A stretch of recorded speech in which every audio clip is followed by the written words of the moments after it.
Inner architecture. तर outer architecture कशाशी असतं? आउटर आर्किटेक्चर म्हणजे ज्या ठिकाणी आपण जगाशी डीलिंग करतो, ज्याच्यामध्ये आपला स्वभाव प्रकट होतो, ज्याच्यामध्ये आपले संबंध बनतात, ज्याच्यामध्ये आपण व्यवहार करतो, त्याला म्हणतात आउटर आर्किटेक्चर. आणि इनर आर्किटेक्चर म्हणजे ज्या ठिकाणी आपण मध्ये काय आहोत, आपलं माइंड कसं आहे, आपलं बुद्धी कशी आहे, इंटेलिजन्स कशी आहे, हे ज्याला समज जे आहे ते इनर आर्किटेक्चर. आपण पाहू शकतो महाभारतामध्ये अर्जुनाचं इनर आर्किटेक्चर बिघडलं होतं. कोणतं आर्किटेक्चर बिघडलं होतं? Inner architecture. तर अर्जुनाला विचार करा, अर्जुन हा कुणाचा शिष्य आहे? द्रोणाचार्याचा. आणि द्रोणाचार्याने जेव्हा परीक्षा घेतली होती, त्याच्यामध्ये जेव्हा पोपटाची परीक्षा घेतली होती, पोपट पाहण्याचा, तर त्यावेळेस त्याने सगळ्या पांडवांमध्ये, सगळ्या कौरवांमध्ये बुद्धिमान कोण होता? अर्जुन होता. कारण त्याने त्याचं लक्ष एकच होतं की पोपटाचे डोळे पाहणे, त्याला टार्गेट करणे, हा त्याचा उद्देश होता. आणि असा विद्यार्थी जो बुद्धिमान आहे, असा विद्यार्थी ज्याला नॉलेज आहे, असा विद्यार्थी जेव्हा कृष्णाच्या समोर, जेव्हा रणांगणामध्ये युद्धामध्ये उभा राहतो, त्यावेळेस तो म्हणतो, कृष्ण मला युद्ध नाही करायचं. आता युद्धासाठी सगळी तयारी झालेली आहे, पण आता मला युद्ध नाही करायचं, कारण अर्जुनाचं इनर आर्किटेक्चर बिघडून गेलं. आणि इनर आर्किटेक्चर म्हणजे काय आहे? तर आपलं मन आणि आपलं बुद्धी, ह्या दोन गोष्टी आहेत इनर आर्किटेक्चरच्या. आणि यालाच आपण सॉफ्टवेअर म्हणतो. तर मला एक सांगायचं, विचारायचं तुम्हाला, की जर कॉम्प्युटरमध्ये व्हायरस घुसला, तो व्हायरस कुठे जातो? माऊस मध्ये सापडतो का, कीबोर्ड मध्ये सापडतो का, मॉनिटर मध्ये सापडतो का, सॉफ्टवेअर मध्ये सापडतो? सॉफ्टवेअर मध्ये सापडतो, राईट.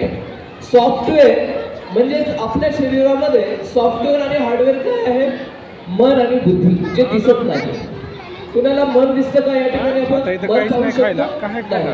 मन हे सॉफ्टवेअर आहे आणि आपली बुद्धी पण हे. जर समजा एखादा व्हायरस जर कॉम्प्युटरमध्ये, सॉफ्टवेअरमध्ये घुसला, तर सॉफ्टवेअर प्रोग्रामिंग पूर्ण करप्ट करून टाकतो. तशाच प्रकारे जेव्हा व्यक्तीच्या मनामध्ये नकारात्मक विचारांचे सॉफ्टवेअर व्हायरसेस घुसले जातात, त्यावेळेस त्याचं माइंड किंवा इनर आर्किटेक्चर बिघडून जातं. आणि तेच अर्जुनासोबत झालं. म्हणून या ठिकाणी आर्किटेक्ट ऑफ इरा हा समर्पक टायटल दिलेला आहे. कारण या युगासाठी, कलियुगामध्ये, हे जे युग आहे त्याला कलियुग म्हटलं जातं. आणि बरेचसे लोक, बरेचसे मुलं हे टेन्शन मध्ये असतात, मेंटल प्रेशर असतात आणि मनामध्ये चिंता आहेत, गोंधळलेले पण असतात. आज मुलं पण बरेचसे गोंधळलेले असतात, कारण कधी कधी करिअरमध्ये काय, कोणता निर्णय घ्यायचा हा त्यांच्यासमोर प्रश्न पडतो. मग आता दोन गोष्टी आहेत, एक आहे विक्ट्री, एक काय आहे विजय प्राप्त करणे, आणि दुसरं विजयाकडे जाणारा प्रवास. तर अर्जुन काय विचार करत होता की मला विक्ट्री भेटली तरी काय फायदा नाही, तर मी दुःखामध्येच राहणार आहे, आणि विक्ट्री नाही भेटली तर मी दुःखामध्येच राहणार आहे. तर कृष्ण म्हणतायत कर्माचा फळाचा त्याग करून टाक. म्हणजे तू विक्ट्रीचा विचार नको करूस, विजय होणार आहे की पराजय होणार आहे त्याच्याबद्दल विचार नको करूस. कशाचा विचार कर? ही जी विक्ट्री प्राप्त करण्याचा जो मार्ग आहे ना, त्याला आनंदी बनव. तसं जीवनामध्ये आज आपण सक्सेस जे बोलतो, सक्सेस म्हणजे फक्त मेरिट मध्ये चाला, किंवा सक्सेस म्हणजे फक्त चांगला डॉक्टर बनला, इंजिनियर बनला, हे सक्सेस नाहीये. आणि जीवनामध्ये किती आनंदाने तो मार्गक्रमण करत आहे, किती विश्वासाने मार्गक्रमण करत, ते महत्वाचं आहे. आणि हे भगवद्गीतेचं कार्य आहे. तर ही भगवद्गीता कृष्णाने 5000 वर्षापूर्वी कुणाला दिली होती? अर्जुनाच्या समोर प्रकट केली होती. आणि ही भगवद्गीता सगळ्यांसाठी अँटी व्हायरसचं काम करते. कशाचं कार्य करते? Anti virus.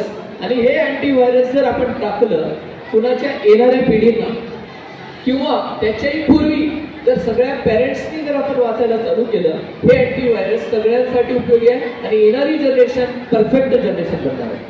तर त्याच्यासाठी हे जे प्रोग्राम होत आहेत, याच्यावर उद्देश एकच आहे की आपण त्या आर्किटेक्ट बद्दल नॉलेज घ्यायचं आहे, त्या आर्किटेक्ट बद्दल नॉलेज घ्यायचं आहे.